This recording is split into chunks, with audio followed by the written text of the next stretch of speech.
السلام عليكم خوتي خواتاتي، كي دايرين؟ كلشي بخير؟ لاباس عليكم؟ اش اخباركم؟ اش اخبار وليداتكم؟ نتمنى تكونوا كلكم بخير وعلى خير، وهذا الفيديو يلقاكم باحسن الاحوال باذن الله.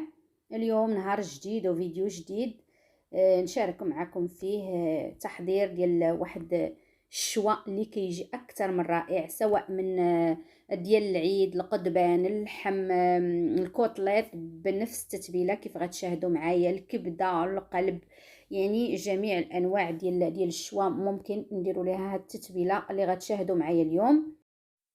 هنايا اخواني اخواتي عندنا الكمون، الملحه، سكينجبير، الابزار، بابريكا والتحميره والقزبر مطحون.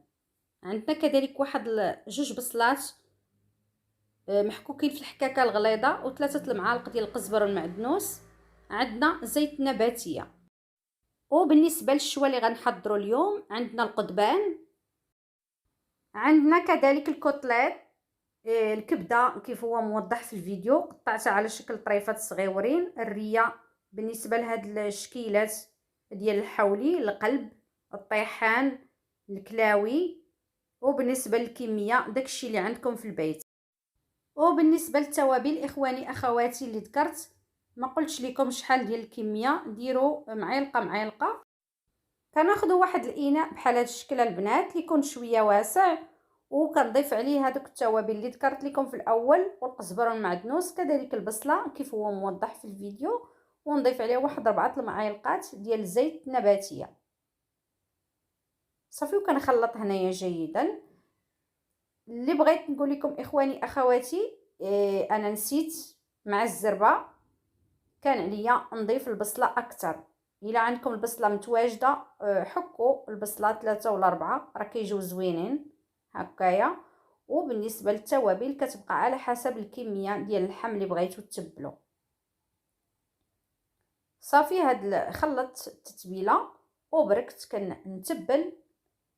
كوتليت هو الاول غنتبلو اللي بغينا، اللي تبلناه هكا باش يبقى لينا غير معزولين صافي، اما في الاخير غنطيبوا كلشي صافي. كتجيني هنايا ساهله. كناخذ اناء وكنتبل حاجه بحاجه. الا كنتو بغيتو ديروا في الليله البنات هاد الوصفه بحال هاد الشكل، تبلوا اللحم ديالكم وخليوه في الثلاجه ماشي مشكل، غطيوه بكيس بلاستيكي، ما ديروش عليه غير الزيت والبصله.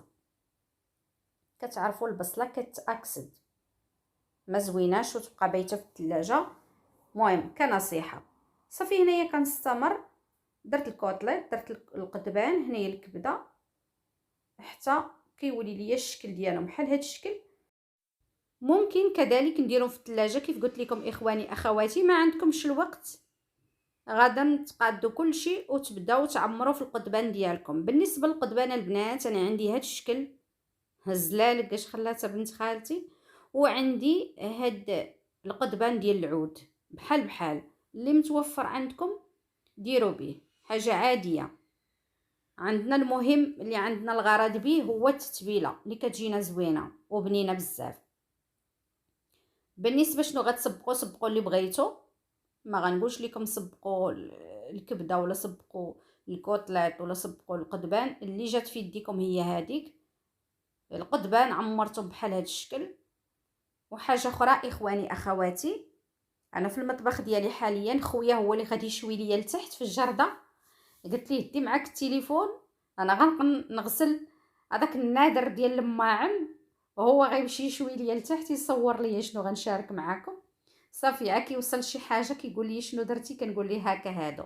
حاجه اخرى اخواني اخواتي ضروريه خصكم ديروها، كيف قلت لكم انا في المطبخ هو لتحت في الجرده خويا ومول الدار الزوج ديالي. شعلوا الفران، الا كان عندكم الشوا كتير شعلوا الفران، خليوه يسخن. والشبكه هكا ديال الشوا اللي خوات غديروها في شي لاطه ولا شي صفيحه ديال الفرن، فرشوا ليها ورق الزبده ولا ورق ديال الفرن ودخلوها الفران وخليها تبقى غير، غطيوها ما تخليوهاش عريانه هكا باش ما تنشفش ليكم. انا درت الورق ديال الزبده ودرت عليه الالومنيوم بحال الشكل اللي غندخلو شي كتف ولا شي لحم يتبخر في الفران هكا، باش تبقى عليهم ديك الحراره، باش ملي تبغوا تقدموهم مع اتي يكونوا سخان. لان الشوا لا كان كتير، حيت الشوا اخواني اخواتي دوز عليه غير نص ساعه 40 دقيقه تيبرد ولو الحال سخون، ومن الاحسن على ما نوجدوا اتاي ونوجدوا الطبله يكون في الفران حتى نوجدوا الطبله ديالنا كيف درت انا. اعتذر انني ما صورتش لكم الطبله على حسب الوقت مع الزرب هكا وجاهم الجوع، ولهذا صورت لكم داكشي اللي درت صورته لكم. المهم درت شوا هكا ودرت غير شلاضه هكا ديال الدار، عندي في الجرده الخيار والخس ومطيشه الزيتون هكا. هادو ما دوك الحويجات اللي كتقدموا مع الشوا واتاي. المهم هو تيشوي ليا هكايا هنا، تيشوي ليا وتيصور في نفس الوقت. يعني اللي شواها الشبكه اللي شواها الشوايه اللي طلعها كندخلها الفران كنخويها نحيد منها القضبان. وهذا الشيء اللي بغيت نقول لكم اخواني اخواتي، نتمنى هاد الوصفه اللي شاركت معكم تنال الاعجاب ديالكم. دابا ندوزو نشوفوا واش وصلني ديال العطريه من المغرب. الزعتر كلكم كتعرفوه بحال هذا الشكل، وعندي كذلك المروزيه اللي شحال وانا مضمون عليها باش تجيني، واخا جاتني حتى عيدنا الحمد لله. كلشي كينفع، كلشي عندنا في الدار ضروري كنحتاجوا هاد الحوايج. بالنسبه هاد المروزيه البنات قلت لاختي هي تمشي لعند العطار وتجمع ليا فيه داكشي. وبالنسبه للانواع والاسماء ديال المروزيه او راس الحانوت ديال اللحم كلكم كتعرفوا شنو كيدار فيه. المهم انا جمعت ليا كلشي بالضبط، قالت لي نقيت لك كلشي، يعني غير شديه هكا ومسحيه وطحنيه. الزعفران زغبه اللي كنا كنحماقوا عليه ملي كتجينا شي قريعه بحال اللي كيجينا الذهب كنشدوها نخبيوها. هكا جوجات شويه كبار وحيده صغيره، ها هي يعني هذوك كبار.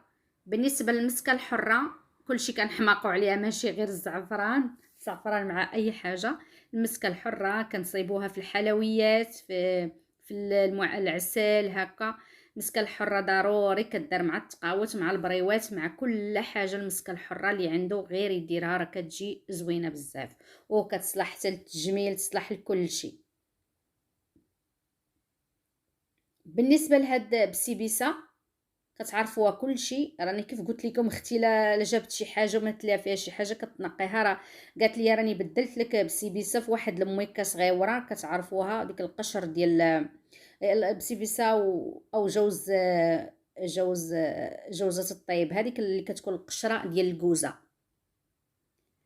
بالنسبه لهذه الجيلاتينا البنات خديتها هنايا في ايطاليا ومكتوب فيها الحلوف، يعني ماشي شغلي انا اللي كياكل الحلوف اللي ما تياكلوش، باحتراماتي للجميع. المهم حنايا ما كناكلوش وماشي في الدين ديالنا وماشي مشكل، خاصني نهضر في هذا الموضوع. كنحتاجوها حتى هي لعده وصفات. جيلاتينا كنديروا بها جميع الحلويات. بالنسبه للسكينجبير تقريبا كيلو. كنحتاج انا هاد العطريه. القرفه نص كيلو حيت مازال عندي. هاد الكركم خديت منه كيلو البنات، كنحتاجوه لجميع الوصفات التجميل، كنشربوه كناكلوه في وجهنا في شعرنا في التلوين في الطبخ.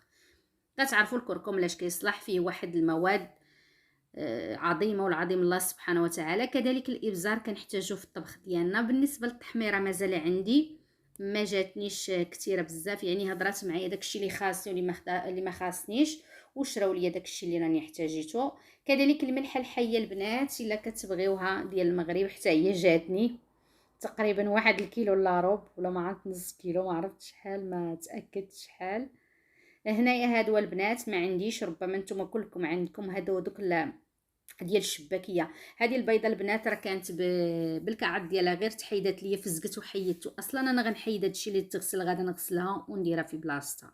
اي حاجه انا كنشريها من برا كتجي ضروري غتغسل وتمسح، ضروري اليدين والناس والغبره وداكشي.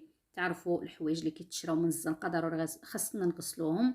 هاد الشويتات البنات راكم عارفينهم كندهنوا بهم زوينين بزاف. عندي ولكن هاد الجوج حتى هما جاوني جوجات. وعندي هاد العيبه ديال هاد الحلويات هكا على جوج وجوه، يعني من التحت وريده هكا وريده هكا.